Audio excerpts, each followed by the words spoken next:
Friends, I love Yen Press. I love when they're like, hey, you can't be at the con next week, or actually coming up this week, but they're like, hey, you can't be there? Here's some like pre-license announcements. I love them. I gotta win, friends.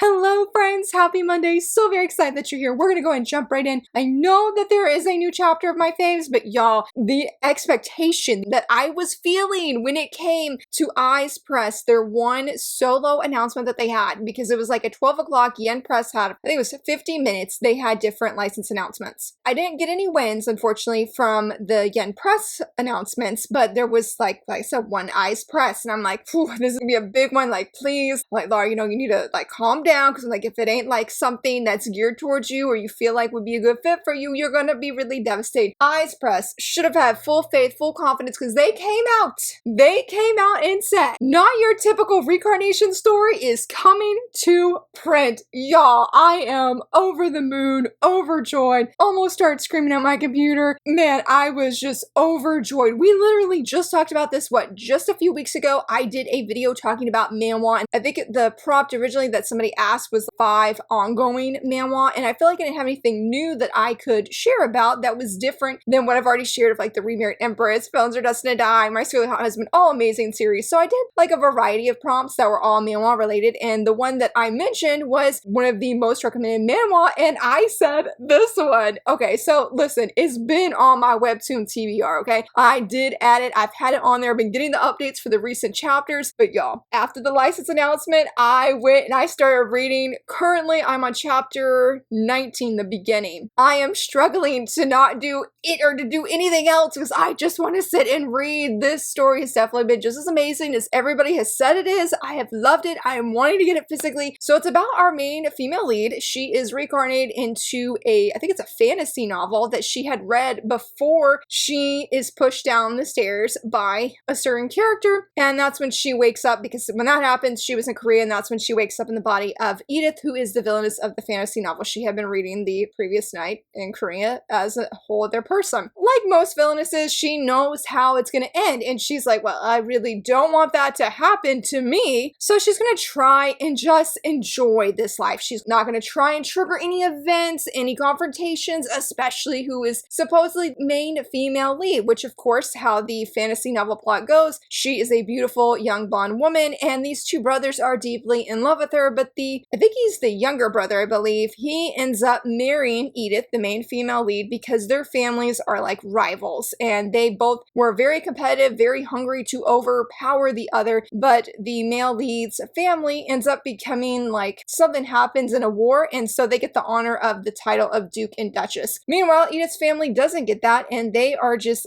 desperate to throw Edith to the wolves, so to speak, and tell her, go get some information for them, win their trust over, and then, you know, relay that information to us. Of course, Edith doesn't want to do that, but something's happening where it feels like when the story is trying to change, since Edith's actions aren't matching the original plot, there are just these, I don't want to say what it is, it's going to be spoilers, but there's just something not right. And it's like, why can't this story change with Edith's actions? It's very good. It's very gripping. I do not like the male lead. I'm starting to now, about 18 chapters in, but mainly I haven't hated him because Edith is the perfect villainous protagonist that I love following, where she is a fan of these characters. She's excited to actually meet and see these characters in real life, so to speak. And her internal dialogue about the male lead, about her husband, is absolutely hilarious. I'm like, girl, he is the only reason I cannot hate him, because it is just so funny how she reacts to him. And like Penelope from Villains Are Destined to Die, my favorite manhwa, I deeply admire Edith and how she is handling this situation, because where she's at right now, she has been framed, and girl is still doing the best she can, saying certain things, and I'm just blown away by her actions, because I'm like, man, I wouldn't say she's upbeat,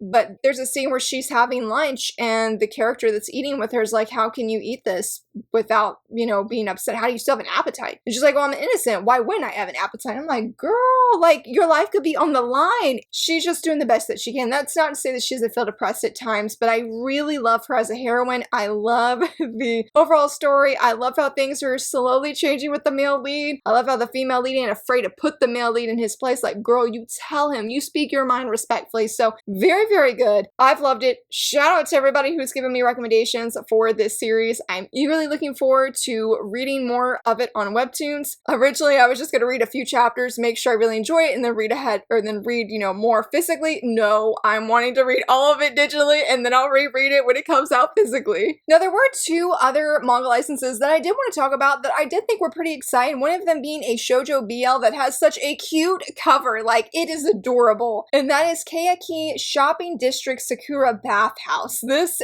does seem to have some Delinquent vibes based off of what the blurb says of the third year who has the glasses on, that he ends up bumping into the other male lead, and when he does, he fractures his hand or breaks his hand or something like that. And yeah, fractures his hand. Rumor is that the second male lead, he is having those Delinquent vibes, and if you look him in the eye, bad things are going to happen to you. So he feels, the third year here, feels awful, and he's like, I will do anything, just don't harm me, more or less. And that's when I guess the second male lead is like, hey, well, come help me out at the bathhouse. And so unfolds this series. Somebody did say, I can't remember who it is, and I can't remember what manga it is, but we do have another BL work by this same creator. There seemed to be some excitement that this manga came from a certain, I don't think it was in a magazine, I think it was like an online digital platform, but there seemed to be a lot of people excited, so I definitely wanted to feature it. The other one though, I'm a little on the fence if I'm gonna give, but we got the manga of Once Upon a Witch's Death, and I know we have the anime, we also have the light novel. It's about a young woman, like literally the beginning of the manga, because you can go read chapter 1 for free since the manga is available digitally, at least on Bookwalker, but it's like by individual chapters. So I read chapter 1, and literally right from the start, the main female lead is told, I think it was like, a curse has been placed on you, you're gonna die in a year. And she's like, what? She takes it so unseriously, but there is, I guess, a cure of sorts if she goes, and I think she has to fill up this bottle with the seed of life, and basically that is people's tears. But originally she's like, oh, I just have to make people laugh and cry laugh kind of thing. But the main female lead does not get all the details, and so it goes into this story of with a young girl and her father who had lost her mother. It was pretty heart-wrenching just from the first chapter, despite that there was some good humor elements, and the art is so much fun. I really, really enjoyed the art a lot. So I'm undecided if I'm going to pick it up or not, but I can say that I did enjoy what I saw, what I read. I love the cover of the manga, and I'm excited that we have more of it because I definitely felt like a big win in getting this. But there is one other license that I saw. It's not related to Yen Press, but I feel like it's like a kid-friendly or kid audience-geared manga, and honestly, it centers around ballet. And that is Ballet Hero Fantasy, Dance Adventure featuring Stephen McRae. I guess that's the whole title. I don't know who Stephen McRae is, but I do know that the artist here is the same artist of Beyblade, which I believe is available physically and digitally from Viz Media, I think. But I honestly, I mean, they say Power Rangers and Isekai. They're like, the title has it all. But truly, I was most intrigued about the ballet aspect. This is a 2-volume series that's going to be releasing by Manga Mavericks, which is a newer publisher. I am blanking on some of the other titles that they have released. They did have other, but I was just interested in this one mainly because of the ballet aspect and the Power Rangers and the Isekai. Like, I'm very intrigued. It comes out in February of next year. Definitely hoping I can get it, and definitely hoping my kids would also be interested in it. And then last but not least, when it comes to like manga licenses or manga news, now we did talk about several weeks ago that Glacier Bay Books was going to be releasing a josei manga called True Blue Never Fades, and I was really excited because they announced during that time that they're going to be having like a line of josei manga that have not been printed in English before. These are going to be like classic older editions, or older manga, excuse me. Well, the Kickstarter went live, and that manga is included. I have already backed it. I'm really, really excited. Just really, really excited because I was sort of unsure if I'd be able to, and I will mention too that if you were wanting to get Star Clock Liddell, which was that's a shoujo manga, but that one, it's like a box set, and I wasn't able to pre-order that. Wasn't able to get on this Kickstarter either, but I bring that up because you can actually get it as an add-on in several of their titles that are on their catalog overall. You can add as an add-on. That was a win-win. They have the True Blue Never Fades, and they also have 4 other titles. So if you you're interested and really enjoy Glacier Bay's books, you can get all of their new line that's coming through this. Right now, when I checked this morning, and I guess we can check again, they were at least over 50% fully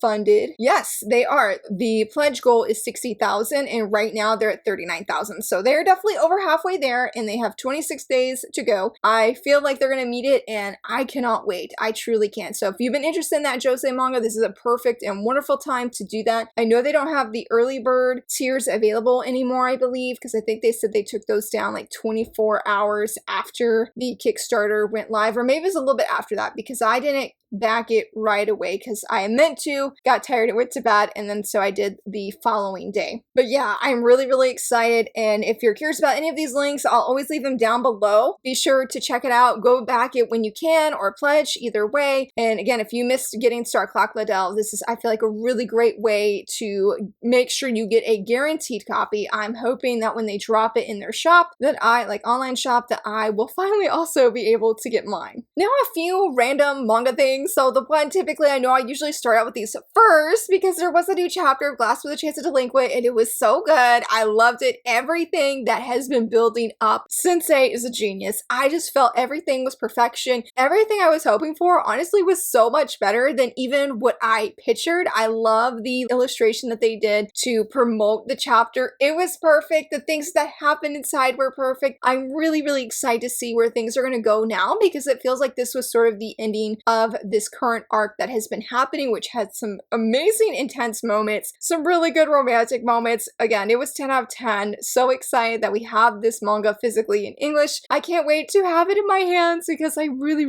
enjoyed it. Now, this was some really crazy big news. So if you're not familiar with Kodansha House, I think it's what the formal name of it is. Yes, Kodansha House. They had a event last year, I believe in New York, because I know this year it's happening in New York City. They invited different mangaka. I think they had the mangaka of Blue Period and Vinland Saga come and you could actually meet them, or at least like you could get your book signed, or you could buy books there and get them to sign it. I think they did even a signing at a local Barnes & Nobles in the area. Lots of excitement. I heard really great things. They even had like a mini museum of sorts because I think they had the motorcycle that is from Akira that was there and featured, I think the other creator was the Witch Hat Atelier. Well, they mentioned, I think earlier last week, they mentioned that the creator of Fire Force is going to be there. Then they mentioned that the creator of Waterkoi also going to be there. But the one that got me, that I feel like this is the first time I've really wanted to attend an event like this, is Suu Morishita.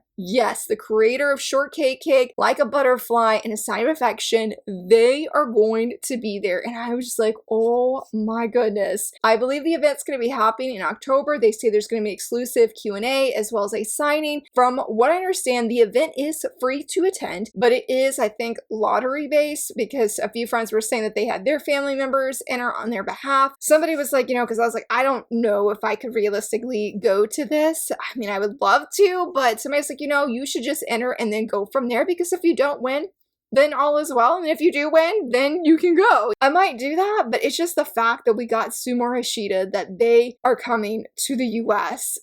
Absolutely surreal. What a win for the Shoujosei community. Like, I cannot wait. Even if I can't be there, I cannot wait to at least hear other people's experience of being able to meet them. I know it's going to be special. So if you're interested, keep an eye out. I don't remember, well, it says sign up on Kodansha House for early access. I'm not really sure when everything is going to be dropping where you can go enter, but I definitely need to go do that myself because I really don't want to miss anything. And I really hope that there is a good opportunity, a good chance that I actually could go. I believe it was in last week's video that I mentioned that I think it's the World of Nana. It is a new guidebook, sort of fan book that had recently released in honor of I think it's the 40th, yeah, the 40th anniversary of the creator's debut. I had mentioned, you know, like, well, I don't know if I fully mentioned, but we know tariffs are coming. We know that's going to be happening, and it's going to make it really hard to order things from overseas and make it really like a little bit scary to order anything overseas. But I found out, and the reason I bring this up is because I found out, let's let's see if I can actually say this, is Kinokuniya, the store that sells a lot of different Japanese manga and goodies. I don't have one in my state, which is probably a good thing, but I would love to go to this store. But they did a tweet saying, hey, they will actually be stocking this. You can order it physically in store and you can order online. So if you've been wanting the new guidebook of Nana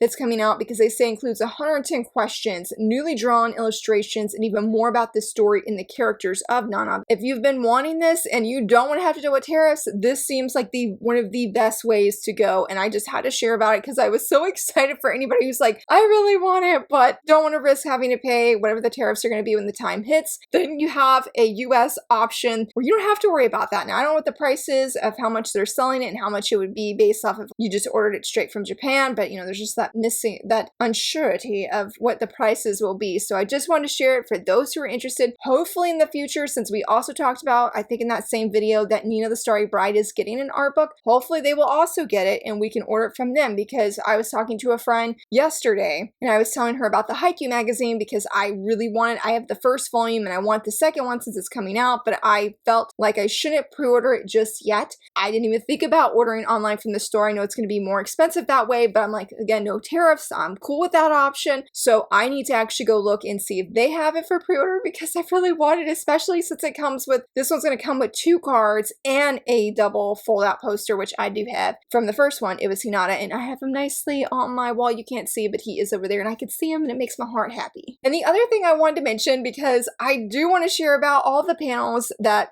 supposedly these publishers are going to have new license announcements coming up at NYC Comic-Con. I think that's the right word. Or is it NYC Comic-Con? One of those, just the Comic-Con that's coming. But you know, we've talked about several different reprints that are happening. Mary Manga took a photo of the reprints that are starting to happen, and it's surreal to see that it's real. Like, I didn't doubt Mary Manga sharing, not saying that, but it definitely feels different than when you hear about like, hey, there's news of this reprint happening, compared to, hey, here is the reprint set in said photo where you can see it with your eyes and that it exists, that it's real. So if you have been wanting any of these, I unfortunately don't know fully which videos. I think it was 2 different videos that we talked about different reprints, but you can definitely go to Mary Manga's website or onto their Twitter page and scroll down and you can find the different tweets that they've done. They've been doing weekly updates about the different reprints. Most of them have been focusing on iShield 21, but they continue to be so amazing and sharing that with us. And so I want to make sure I shared it with you that the reprints are real, they are happening. So if there's something that you would like to get, now is a great time because it's real and it's happening. So let's go ahead, talk about what's happening at Anime NYC. I have 9 events that are marked on my Discord server because I like tracking that way, so I know when everything's happening, know when to be online, see all the cool things. Really excited. So the first one that my friend found, shout out to my friend Gira, because it's marketed as My Love Story with Yamada-kun at level 999, and I Want to Be Your Girl panel, I think is the full name of this. Yeah, thought it was just going to be about my love story and I Want to Be Your Girl. We have that available digitally on Mangamo. I think it's an exclusive to Mangamo digitally, but then Inkpop printed it physically. And so I didn't realize until I was reading the blurb that it says, yes, they're going to be presenting information about my love story and Want to Be Your Girl, but they also say we'll bring the latest information about the print from Inklore and Inkpop and more. And I was like, oh, I'm here, I'm seated, because I mean, I love loving Yamada, but really loved what Inkpop is doing and how they are bringing more titles over. They are recently collaborating with Izuki. I forget the name of the title. I will try and leave it here. I know we talked about in a previous video, but again, I don't remember which one that was either, but I've had several friends see that they're very excited. This is a 2-volume seinen series, and I think if you like smoking behind the supermarket with you, I think you will like this one. It's just aged down, no smoking, and they're teens.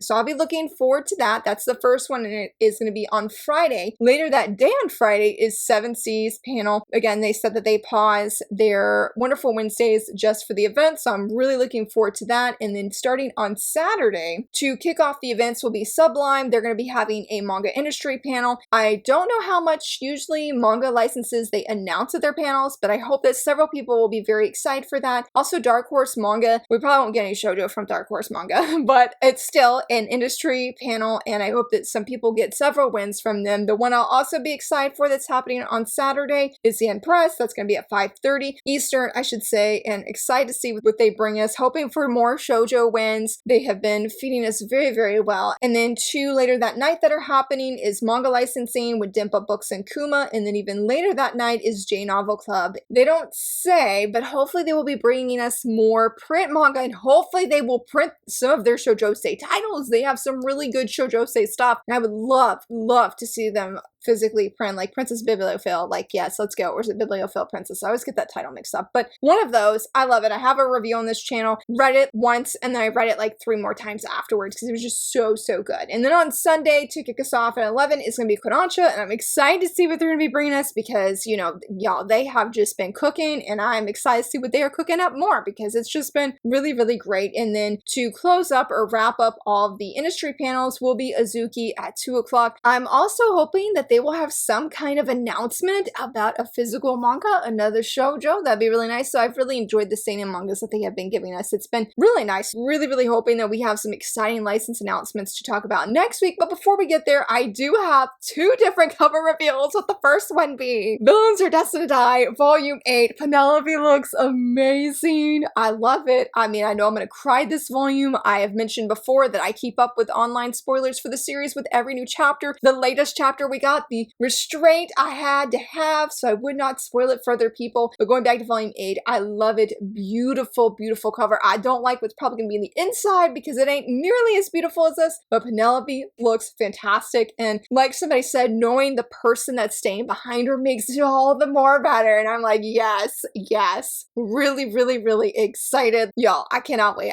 In fact, this upcoming Friday, I plan to do a review of the novel, and I'm so excited. I haven't started filming this video yet because I've been so caught up in not your typical reincarnation story, but you know, I'm getting there, friends. I'm getting there. And then we have one more. It's not a series I'm personally reading, but y'all, it was just too cute not to share, and that's Volume 4 of Springstorm and Monster. I love how the male lead looks. I mean, I've only read a little bit of Volume 1, and I've read things in the Hanatsume magazine. I do feel like this is actually a series I could see myself enjoying, but I feel like it's a little bit on the darker side. But oh, this cover is just too cute. The bunnies, the teddy bear, like all very precious. I feel like the plushies is what makes it honestly so very cute. And I just had to share it with you because again, the cuteness was real, but Villains Are Destined to Die, that cover is beautiful. It is stunning, and I'm prepared. I'm prepared for the content section. No, I'm not prepared. I'm not prepared, but that's okay. That's okay. But yeah, so many fun things to be looking forward to. Really excited, hoping we get some wins. And yeah, let me know. Did you get any, or did you see any of the manga licenses from Yen and were excited for it? Let me know down below. Yeah, I hope you're having a wonderful day. And if you enjoyed this video, please give it a thumbs up and subscribe. And thank you so much for watching. Bye.